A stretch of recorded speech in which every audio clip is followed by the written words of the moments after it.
Ce site est une installation standard de Joomla comprenant les données exemples. Nous allons voir ensemble comment rajouter une page comprenant le plan du site. Pour cela, nous allons utiliser l'extension Xmap. Nous allons voir ensemble comment l'installer et comment ajouter cette nouvelle page. Pour télécharger le composant Xmap, veuillez accéder à la page de téléchargement des extensions Joomla à l'adresse extension.joomla.org.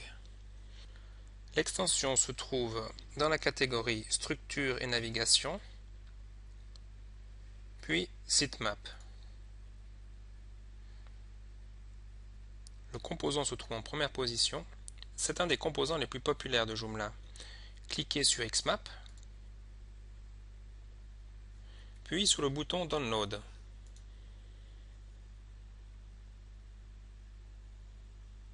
Sur cette page, veuillez télécharger la dernière version pour la version 1.5 de Joomla.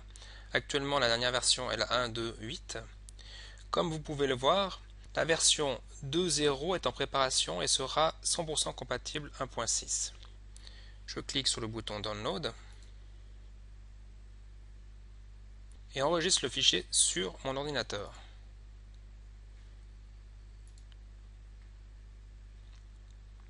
Une fois le téléchargement terminé, veuillez accéder au répertoire dans lequel vous avez enregistré le composant.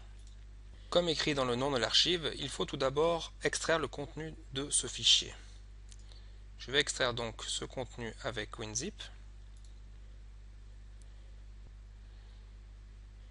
puis rentre dans le répertoire Xmap. Et dans celui-ci, on retrouve le composant ainsi que le plugin. Le plugin vous permettra d'afficher le plan du site directement à l'intérieur d'un article. Dans ce tutoriel, nous allons afficher le plan du site directement depuis un menu. Nous n'allons donc pas avoir besoin de ce plugin. Veuillez maintenant accéder à l'administration de votre site. Vous identifiez. Puis depuis le menu Extensions installer et désinstaller, sélectionnez le composant Xmap qui se trouve ici. Cliquez ensuite sur le bouton Transfert de fichiers et installation. Accédons maintenant au composant depuis le menu Composants puis Xmap. Dans ce premier onglet Sitemap, nous avons ici la possibilité de sélectionner les menus concernés. Nous pouvons accéder également aux options. Dans le deuxième onglet, nous pouvons changer l'apparence d'affichage de la page contenant le plan du site. Pour cela, il faut avoir des compétences en CSS. Et dans le troisième onglet, on retrouve les extensions préinstallées lors de l'installation du composant. On retrouve par exemple le Content Plugin. Ce plugin permettra d'ajouter les liens vers vos articles dans la page de votre sitemap. De la même manière, on retrouve par exemple le plugin Virtumark qui ajoutera les liens vers les articles de votre shop. Dans l'idéal et afin de ne pas charger des lignes de code inutilement, il faudrait désactiver tous les plugins qui ne sont pas utilisés, c'est-à-dire tous les plugins pour lesquels il n'existe pas d'extension sur votre site. Typiquement sur notre site, il n'existe pas le composant Virtumark. Il faudrait donc cliquer sur ce bouton pour le dépublier. Dans le cas où vous utilisez un composant qui ne se trouve pas dans cette liste, veuillez accéder directement au site de Vargas et regarder si vous ne trouvez pas le plugin en lien avec votre composant. Pour cela, cliquez sur ce lien, extension for Xmap pour Joomla 1.5, et vous retrouvez ici l'ensemble des plugins qui peuvent être téléchargés et installés directement depuis ici en cliquant sur l'onglet Install, puis en permettant à Joomla d'écrire dans ce répertoire, et enfin sélectionnez votre plugin via le bouton Parcourir, puis Upload File et Install.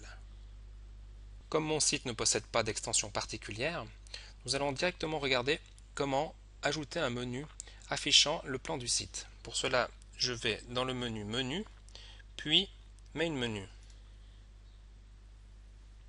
Je vais donc ajouter dans le menu Main Menu un élément de menu m'affichant le plan du site. Je clique sur le bouton Nouveau, puis sélectionne ici Xmap. Je lui donne un titre, Plan du site, puis clique sur le bouton Sauver. J'accède à mon site et le rafraîchis en cliquant sur ce bouton rafraîchir de Firefox. Le nouvel élément de menu s'affiche et si je clique, depuis cette page, vous pouvez accéder à l'entier du contenu accessible depuis le menu Main Menu qui est ici. Nous avons donc Home qui se trouve ici et puis Newsfeed en dernière position ici avec le plan du site également ici. Dans le tutoriel suivant, nous allons parcourir les différentes possibilités de configuration de ce composant. Par exemple, comment ajouter les éléments de menu se trouvant par exemple dans le menu Concept Clé.